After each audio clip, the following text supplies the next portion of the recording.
నమస్కారం. PCM వార్తలకు స్వాగతం. వార్తల్లోని ముఖ్యాంశాలు.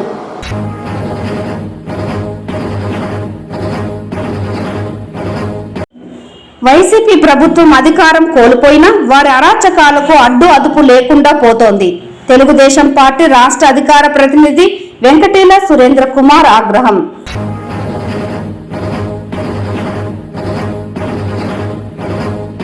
ఆంధ్ర రాష్ట్ర అవతరణ కోసం పొట్టి శ్రీరాములు చేసిన త్యాగం మరువలేనిది.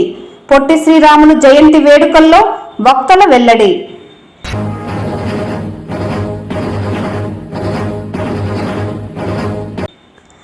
రాష్ట్రంలో కార్పెంటర్లు ఎదుర్కొంటున్న సమస్యల పరిష్కారంలో రాష్ట్ర ప్రభుత్వం సానుకూలంగా స్పందించి సమస్యలను పరిష్కరించాలి.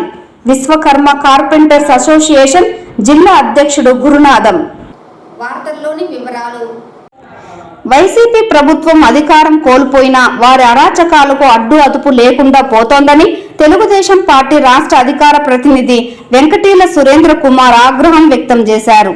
ఈ సందర్భంగా ఏర్పాటు చేసిన మీడియా సమావేశంలో ఆయన మాట్లాడుతూ 2019 నుండి 2024 మధ్య కాలంలో రాష్ట్రంలో వైకాపా ప్రభుత్వం అరాచకాలు, హత్య రాజకీయాలతో పాటు కక్ష సాధింపు ధోరణికి పాల్పడడం జరిగిందని, ఈ నేపథ్యంలో 2024లో కక్ష సాధింపు ధోరణికి పాల్పడడం జరిగిందని ఈ నేపథ్యంలో 2024లో ప్రజలు 151 స్థానాలలో ఉన్న వైకాపా ప్రభుత్వాన్ని 11 స్థానాలకే పరిమితం చేశారని గుర్తు చేశారు.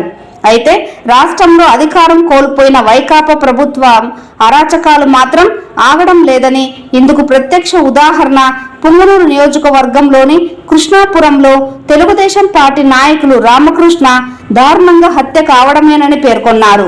గత ఎన్నికల్లో టీడీపీ ప్రభుత్వానికి పోలింగ్ ఏజెంట్గా వ్యవహరించడంతో పాటు పార్టీ గెలుపు కోసం రామకృష్ణ శక్తి వంచన లేకుండా కృషి చేశారని, ఈ నేపథ్యంలోనే స్థానిక నాయకులైన వెంకటరమణతో పాటు తదితరులు తనతో పాటు తన కుటుంబంపై కక్ష కట్టి ఇలాంటి మారణకాండకు పూనుకున్నారని ఆగ్రహం వ్యక్తం చేశారు.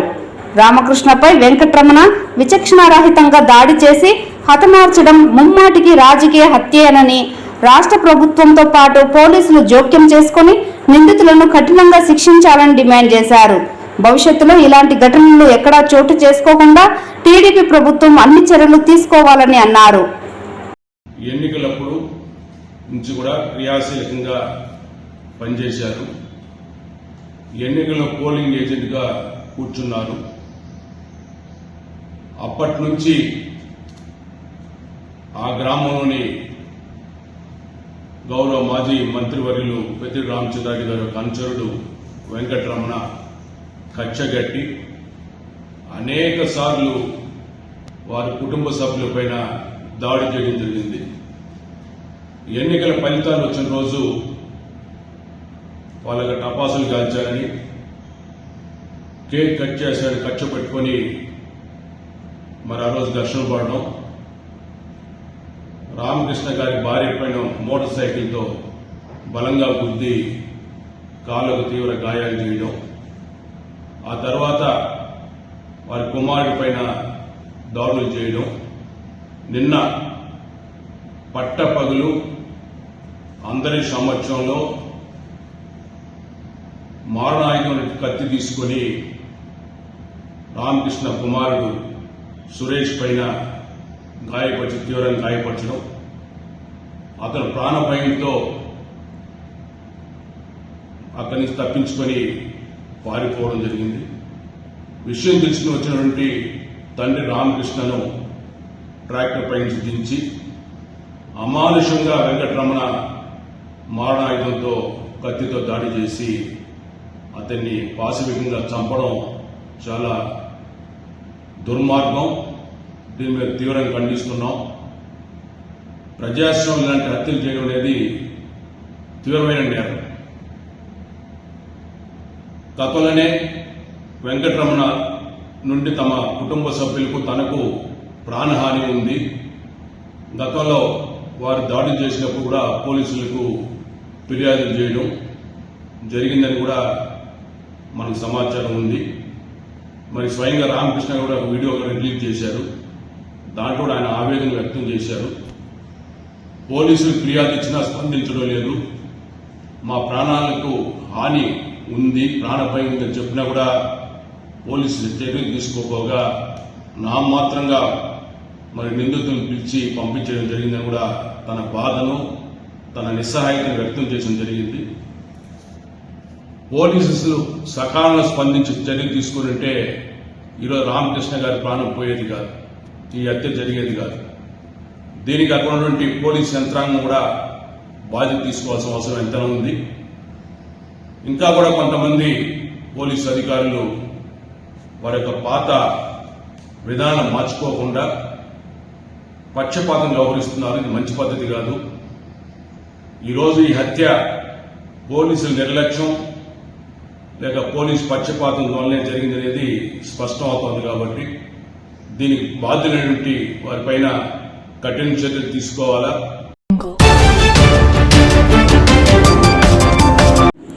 ఆంధ్ర రాష్ట్ర అవతరణ కోసం అసువులు బాసిన అమరజీవి పొట్టి శ్రీరాములు జయంతి వేడుకలను చిత్తూరులో ఘనంగా నిర్వహించారు.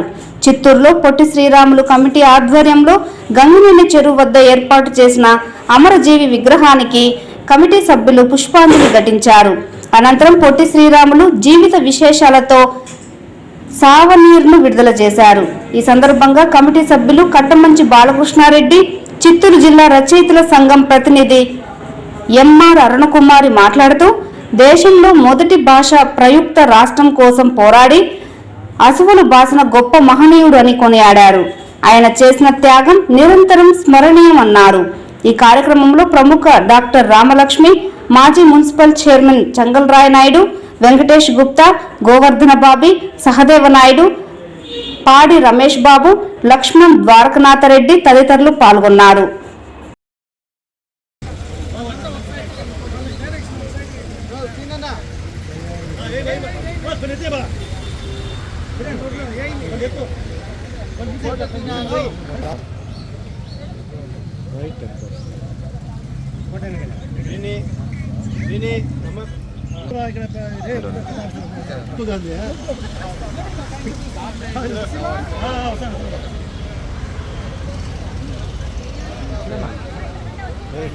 ఆన్లైన్ పెట్టాలి ఫోటో కొంచెం ఫోటో రికార్డింగ్ అవుతుంది.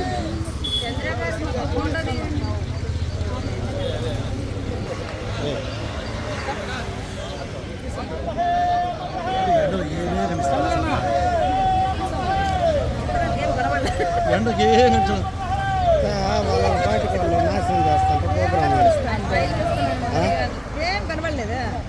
నువ్వు అట్లే తీక వస్తావు వచ్చిన కాడికి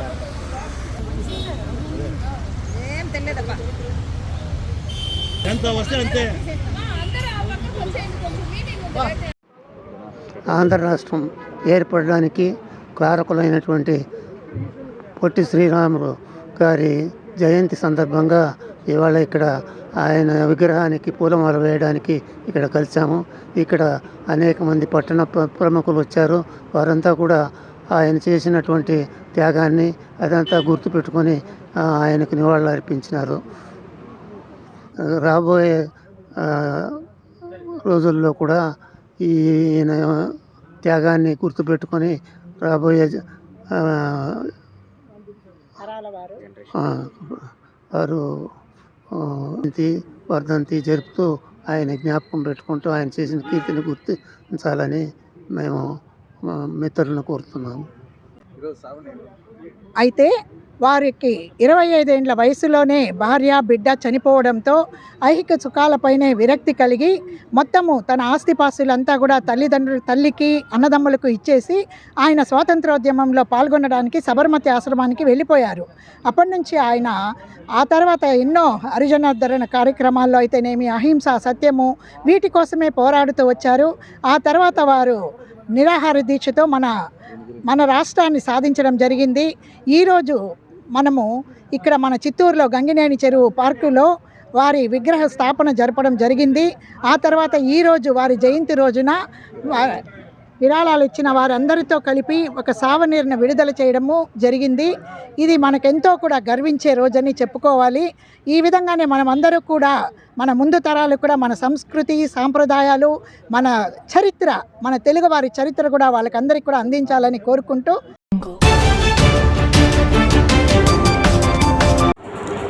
కార్పెంటర్లు ఎదుర్కొంటున్న సమస్యలను పరిష్కరించి వారికి రాష్ట్ర ప్రభుత్వం చేయూతను అందించాలని విశ్వకర్మ కార్పెంటర్స్ అసోసియేషన్ జిల్లా అధ్యక్షుడు గురునాథం కోరారు. ఆదివారం చిత్తూరు నగరంలోని టీటీడీ కళ్యాణ మండపంలో విశ్వకర్మ కార్పెంటర్స్ అసోసియేషన్ సమావేశాన్ని నిర్వహించారు. ఈ సందర్భంగా అధ్యక్షుడు గురునాథం మీడియాతో మాట్లాడుతూ కార్పెంటర్ వృత్తిని నమ్ముకుని జిల్లా వ్యాప్తంగా 300 మందికి పైగా కార్పెంటర్లు పనిచేస్తున్నారని, అయితే వారికి రాష్ట్ర ప్రభుత్వం చేయూతను అందించడంలో పూర్తిగా విఫలమైందని ఆవేదన వ్యక్తం చేశారు.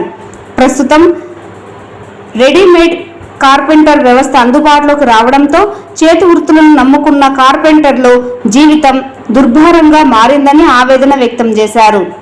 ప్రభుత్వాలు మారుతున్నా కార్పెంటర్ వృత్తిని నమ్ముకొని జీవనం సాగిస్తున్న తమ బ్రతుకులు మారడం లేదని, రాష్ట్ర ప్రభుత్వం కార్పెంటర్లకు చేయూతను అందించి వారిని ఆదుకోవాలని కోరారు. కార్పెంటర్లకు అవసరమైన పనిముట్లను అందించడంతో పాటు కార్పెంటర్లకు ఇంటి స్థలాలు మంజూరు చేయాలని, అంతేకాకుండా ప్రభుత్వ సంస్థలు కార్పెంటర్ల వర్కర్లను తమకే కేటాయించాలని కోరారు. దీనితో పాటు సబ్సిడీతో కూడిన రుణాలను అందించి ఆర్థికంగా తాము ఎదిగేందుకు ప్రభుత్వం తోడ్పాటు అందించాలని తెలిపారు.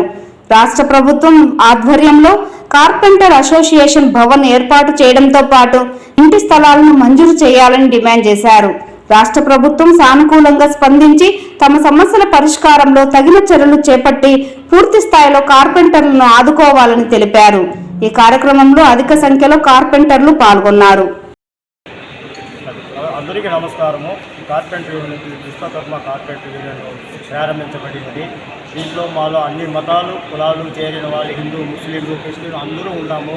అందరూ తరఫున మంచిగా జరుగుతూ ఉంది. 6 నెలలు గత టీటీడీ కళ్యాణ మండపంలోనే జరపడింది. దీంట్లో చాలా పేదవాళ్ళు చాలా ఉన్నారు. అందరికీ సహాయము ప్రభుత్వం మూలిగా కావాలా. మేము పిఎం విశ్వకర్మ ఆల్రెడీ ట్రైనింగ్ అయినాము. మాకు ఏ బెనిఫిట్ రాలేదు, టూల్స్ రాలేదు, లోన్ అడిగిన బ్యాంకులు ఇవ్వలేదు. మా యూనియన్లో దాదాపు నేనే ఒక 70 మందికి చేర్పించాను. కొంతమంది ట్రైనింగ్కే పిలియలేదు, కొంతమంది ట్రైనింగ్ చేశాను. నాకు కూడా చాలామంది చేశారు. వాళ్ళకు సర్టిఫికెట్ మాత్రం ఇచ్చారు పిలిచి, వేరే ఏమీ రాలేదు. ఇవన్నీ మాకు ప్రభుత్వం తరఫున అందరికీ వచ్చి చేరాలా. మేము చాలామంది ఉన్నాము, పనులు లేదు, చాలా ఇబ్బందిగా పడుతూ ఉన్నాము. మమ్మల్ని ప్రభుత్వము మమ్మల్ని గుర్తించి ఆదుకోవాల్సిందో కోరుచున్నాము. మాకు కావాల్సిన టూల్స్, మాకు ఒక స్థలాలు, మాకు ఒక కాలనీ, మేము కార్పెంటర్ కాలనీ అన్ని మతాలు మేము ఒకటిగా ఉండి అభివృద్ధి చెందాలని. వృత్తులు లేదు కాబట్టి చాలామంది వెనకబడిపోయాం మేము. మమ్మల్ని ప్రభుత్వం తరఫున అందరూ పేదవాళ్ళమే. మమ్మల్ని ప్రభుత్వం తరఫున చేతులెత్తి జోడిస్తూ ఉన్నారు. మమ్మల్ని గుర్తించి మాకు సహాయం చేయాలని కోరుతున్నాం. ప్రభుత్వం తరఫున ప్రభుత్వం ఆఫీసులో ఏదైనా మా కార్పొరేట్ వృత్తిదారులకు వర్క్ ఉంటే మాలో ఎవరికైనా ఇచ్చి మమ్మల్ని ఆదుకోవాలా. ఎవరికి ఇచ్చినా మాకు సంతోషమే. మాలో ఎవరు పైకి పడినా ఎవరు బాగుపడినా మేము అందరూ ఒప్పుకుంటాము. అందరికీ సంతోషం. మాకు దయచేసి చేయవలసిందిగా కోరుతున్నాం. మన ప్రజలు కూడా కొంతమంది మన కార్పొరేట్ వృత్తి చేసేవాళ్ళము, మీకు ఎల్లప్పుడూ మేము మీరు పిలిచినప్పుడు వచ్చి చేసేవాళ్ళము. మాకు రెడీమేడ్ పోయిన వల్ల మాకు వృత్తులు తగ్గిపోతూ ఉన్నది. మీరు మాకు సహకరిస్తే మేము మీకు ఎప్పుడు కావాలన్నా ఏం కావాలన్నా చేసేదానికి మేము తోడ్పడి ఉంటాము. కార్పెంటర్ కాలనీగా మాకు ప్రభుత్వం తరఫున మాకు సదుపాయాలు చేసేయాలని కోరుతున్నాం. మేము ఇప్పుడు 200 దాటింది, 200 నుంచి 300 దాకా పోతూ ఉన్నాము. 6 నెలలకి మేము ఇంత డెవలప్ ఉంటాము. లేబర్ కార్డ్స్ చేసాము, కొంతమందికి చేసాము. ఈసమ్మ కార్డులు సారు వాళ్ళు మాకు హెల్ప్ చేస్తూ ఉన్నారు. అందరికీ మంచి జరగాలి. ప్రభుత్వం తరఫున మాకు అందించాల్సిన సహాయాలను అందించాలని కోరుతున్నాము.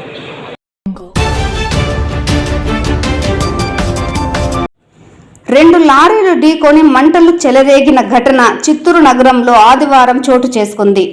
వివరాల్లోకి వెళితే రెడ్డిగుంట నుండి కలెక్టరేట్ వైపుగా వస్తున్న గ్రానైట్ లారీని సర్వీస్ రోడ్డు నుండి వచ్చిన మరో లారీ పక్కకు ఢీకొనడంతో గ్రానైట్ లారీ పొదల్లోకి దూసుకెళ్లింది. ఈ నేపథ్యంలో లారీలో మంటలు చెలరేగాయి. అయితే లారీ డ్రైవర్ చాకచక్యంగా లారీలో నుండి దూకేయగా పెను ప్రమాదం తప్పింది. స్థానికులు సంబంధిత పోలీస్ శాఖ అధికారులకు సమాచారం అందించడంతో సకాలంలో పోలీసులతో పాటు ఫైర్ సిబ్బంది ఘటనా స్థలానికి చేరుకొని మంటలను అదుపులోకి తీసుకువచ్చారు. ఈ ఘటనపై పోలీసులు కేసు నమోదు చేసి దర్యాప్తు చేపట్టారు. పూర్తి వివరాలు దర్యాప్తు అనంతరం మీడియాకు వెల్లడిస్తామని పోలీసులు స్పష్టం చేశారు.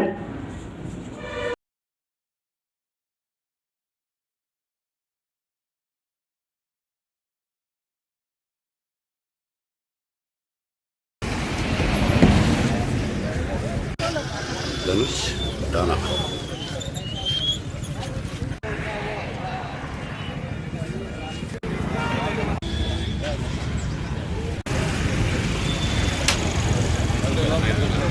ఏం కాదు.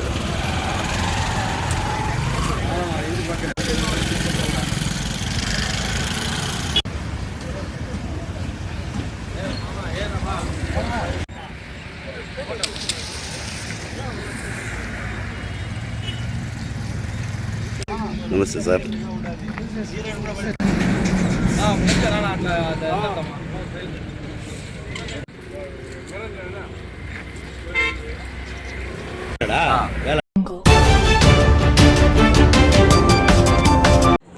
ప్రభుత్వ పాఠశాలలో పనిచేసే డొక్కా సీతమ్మ మధ్యాహ్న భోజన కార్మికులకు వేతనాలు పెంచడంతో పాటు రాజకీయ వేధింపులు మానుకోవాలని ఏఐటియుసి నాయకులు డిమాండ్ చేశారు. శనివారం సాయంత్రం చిత్తూరు ప్రభుత్వ పాఠశాలలో పనిచేస్తున్న మధ్యాహ్న భోజన పథకం వర్కర్స్ యూనియన్ విస్తృత స్థాయి సమావేశాన్ని జయలక్ష్మి అధ్యక్షతన నిర్వహించారు.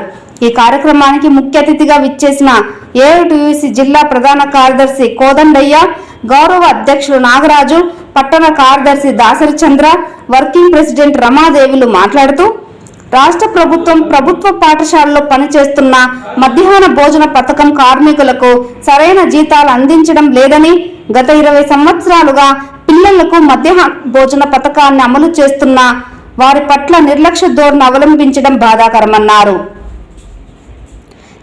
చాలని జీతాలను అందిస్తున్న పిల్లలకు వంట చేసి పౌష్టికాహారాన్ని అందిస్తున్నారని, అటువంటి వారిపై రాజకీయ కక్ష సాధింపు ధోరణితో పాటు జీతాలు చెల్లించకుండా వేధించడం మంచి పద్ధతి కాదని హితవు పలికారు.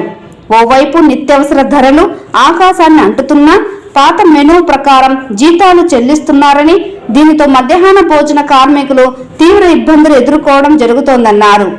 ఈ నేపథ్యంలో మధ్యాహ్న భోజన కార్మికులను ఆదుకునే విధంగా తెలుగుదేశం ప్రభుత్వం వారికి ఉచిత సిలిండర్ అందించడంతో పాటు వంట సామాగ్రి గుర్తింపు కార్డు ఇచ్చి రిటైర్మెంట్ బెనిఫిట్ కూడా 5 లక్షల రూపాయలు అందజేయాలని, అంతేకాకుండా వారికి పెన్షన్ రూపంలో 7,000 రూపాయలను అందించాలని డిమాండ్ చేశారు. రాష్ట్ర ప్రభుత్వం మధ్యాహ్న భోజన కార్మికుల సమస్యలను పరిష్కరించడంతో పాటు జీతాలు పెంచని పక్షంలో దశల వారీగా ఆందోళన కార్యక్రమాలను పూనుకుంటామని హెచ్చరించారు. ఈ కార్యక్రమంలో అధిక సంఖ్యలో డొక్కా సీతమ్మ మధ్యాహ్న భోజన పథక కార్మికులు తదితరులు పాల్గొన్నారు. ముగ్గురు టీచర్లు మన చుట్టూ ఉంటారు. పిల్లలకు చదువు చెప్పమంటే చదువు చెప్పరు. వీళ్ళు టీచర్లకు ఆ విద్యా కమిటీ చైర్మన్లు కావులు వేరు. దీనికి తోడు మన ఫుడ్ కమిషన్ అని ఒకటి మొన్ననే చిత్తూరు, పెనుమూరు, మన కొత్త పార్లమెంట్లో కూడా ఫుడ్ కమిషన్ స్టేట్ కలెక్టర్ వంట చేస్తున్నారు. ఏమని అన్నీ చేస్తున్నారు, అన్నీ బాగుందని చెప్పి మరి అన్నీ కష్టపడి చేసే వాళ్ళకి జీతాలు పెంచాలని ఈ ప్రభుత్వానికి రికమెండ్ చేయాల్సిన బాధ్యత ఇక్కడ ఉన్నటువంటి జిల్లా అధికారుల పైన ఉంది. కాబట్టి ఏఐటీసీకి మేము డిమాండ్ చేస్తున్నాం. రేపు చలో విజయవాడ 19వ తారీఖున చలో విజయవాడ పిలిపిస్తాను. జీతాలు పెంచాలి. శాసనసభ సమావేశాలు జరుగుతూ ఉన్నాయి కాబట్టి ఈ శాసనసభ సమావేశాల్లోనే జీతాలు పెంచే విధంగా చర్యలు తీసుకోవాలి.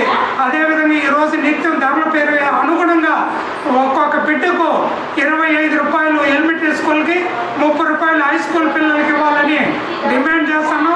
అదేవిధంగా వీళ్ళకి 50 ఏళ్ళు వయసు అయిన తర్వాత ఇంటికి వెళ్ళిన తర్వాత వాళ్ళు ఊరాళ్ళ పిల్లలకు వంట చేసేసి వయసు ముడిపోయిన ఇంట్లో కూర్చుంటే కోడాలు చూడు, కొడుకు చూడు, కూతురు చూడు.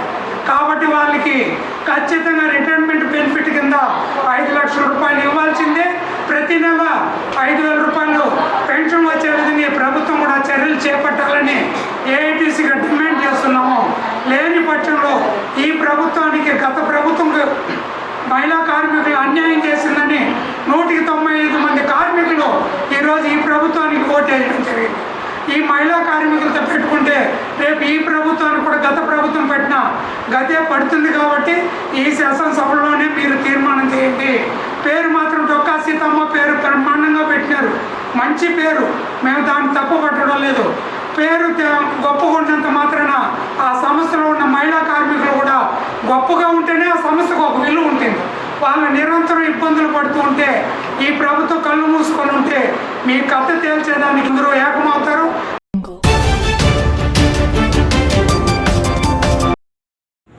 ఏ దిక్కు లేని వారికి దైవమే దిక్కు అంటారు. కానీ తిరుపతి నగరంలో అభాగ్యులకు, అనాథలకు తాను ఉన్నానంటూ వారికి చేదోడుగా నిలుస్తున్నారు స్థానికంగా ఉంటున్న జగన్నాథం. ఈయన తెలుగుదేశం పార్టీ రాష్ట్ర నాయకులుగా ఉంటూనే వివిధ వ్యాపారాలు చేస్తుంటారు. తన సంపాదనలో అధిక శాతం దాన ధర్మాల కోసం వినియోగిస్తుంటారు. ప్రతిరోజు వివిధ ప్రాంతాలలో పశు పక్షాదులకు ఆహారం అందించడంతో పాటు అనాథులకు అభాగ్యులకు సహాయం అందిస్తుంటారు.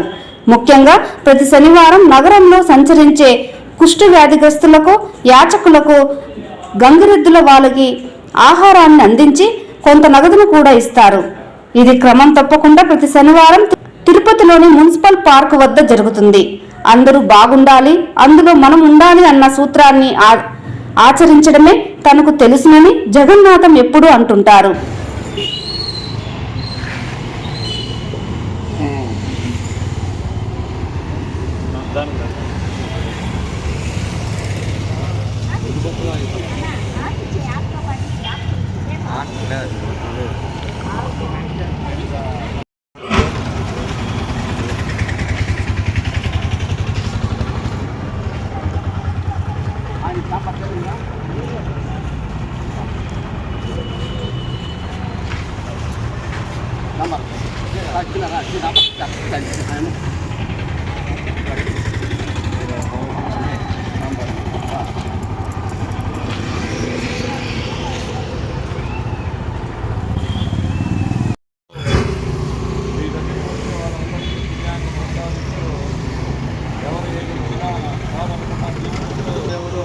తప్పకుండా మరి జన్మలో మీకు మహారాజులుగా గెలిపించే అవకాశం తప్పకుండా ఇవ్వాలని వేడుకుంటూ ఈరోజు ఆ భగవంతుని ప్రార్థిస్తాం.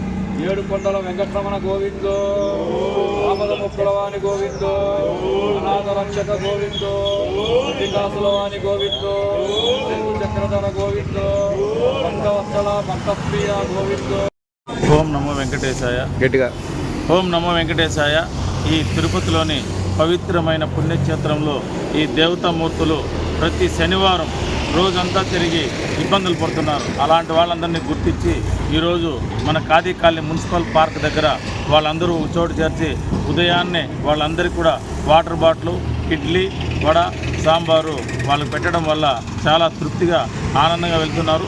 ఈ భగవంతుడి సన్నిధిలో ఈ తిరుపతిలో వీళ్ళకి నేనున్నానని చెప్పి చిన్న చిన్న సహాయాలు వాళ్ళకి ఏది కావాలన్నా నేను చూసుకుంటున్నాను. ఎక్కడున్నా సరే ప్రతి శనివారం అందరూ కూడా ఈడికొచ్చి వాళ్ళందరూ నాతో కలిసి ఆప్యాయతగా, అభిమానంగా, అన్నదమ్ములు, సొంత కుటుంబ సభ్యులు ఎలా ఉంటారో అలాగా ఒకరికొకరు మాట్లాడుకుంటూ వాళ్ళ చిన్న చిన్న కష్టాలన్నీ కూడా తెలుసుకొని వాళ్ళకి ప్రతి శనివారం కూడా వాళ్ళకి టిఫిన్ పెట్టి ఈ దేవుడి సన్నిధిలో వాళ్ళు కూడా దేవతామూర్తులుగా భావించి వాళ్ళకి ఉడతా భక్తి సాయం చేస్తున్నాను. అదేవిధంగా ఈ చిన్న చిన్న ఎవరికైతే ఇబ్బందులు ఉందో వాళ్ళందరూ కూడా గుర్తించి వాళ్ళు కూడా సాయం చేస్తున్నాం. వీళ్ళందరూ కూడా కుంటి వాళ్ళు, గుడ్డి వాళ్ళు కాకుండా దేవతలతో పోల్చుకొని వీళ్ళందరూ కూడా ఒక దేవతామూర్తులుగా చేసుకొని ప్రతి శనివారం ఈ కార్యక్రమం చేస్తున్నాం. దీంతో నా స్నేహితులు బృందం అందరూ కూడా కలిసి నాకు సహాయం చేస్తున్నారు. గోవిందా గోవింద. తిరుమల శ్రీవారిని ఈరోజు ఉదయం వీఐపీ విరామ సమయంలో పలువురు ప్రముఖులు దర్శించుకున్నారు. స్వామివారిని దర్శించుకున్న వారిలో జ్యుడిషియల్ ఎంక్వైరీ న్యాయమూర్తి Satyanarayana Murthy, Madhya Pradesh high court judge Duppala Venkataramana, joint secretary of Andhra Pradesh deputy CM Krishna Teja వేరువేరుగా స్వామివారి సేవలో పాల్గొని మొక్కులు చెల్లించుకున్నారు. శ్రీవారి దర్శనార్థం తిరుమలకు విచ్చేసిన వీరికి ఆలయ అధికారులు స్వాగతం పలికి దర్శన ఏర్పాట్లు చేశారు. అనంతరం రంగనాథ మండపంలో వేద పండితులు వేద ఆశీర్వచనం చేసి స్వామివారి తీర్థ ప్రసాదాలను అందజేశారు.